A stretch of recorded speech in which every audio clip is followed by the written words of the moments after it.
अच्छा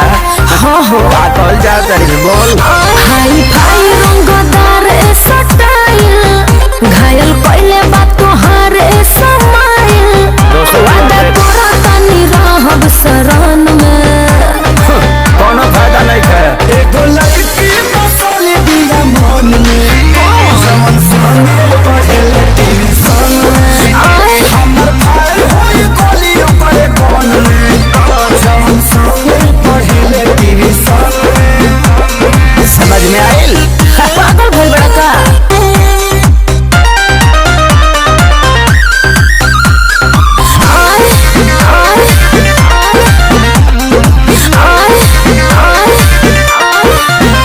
कहबत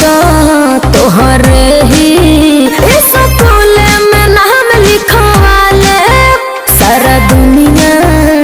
से लड़के जोड़ी तोहरे संगे बना ले तो कुछ करबे रे तोरा हाथ न आई बड़ी अपना माई के बतहिया ओकरे के बनाई मोरे खर्चा से अपना घुमाइब लंदन में सोना हो एगो लड़की बसल दिया मन में जवन संगे पढ़ेले टेंशन में ओकरे संगे शादी होई रे बहनी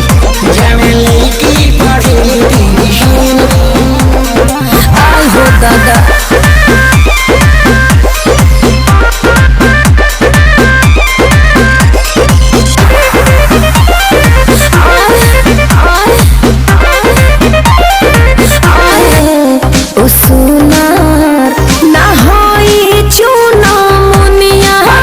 भल साटे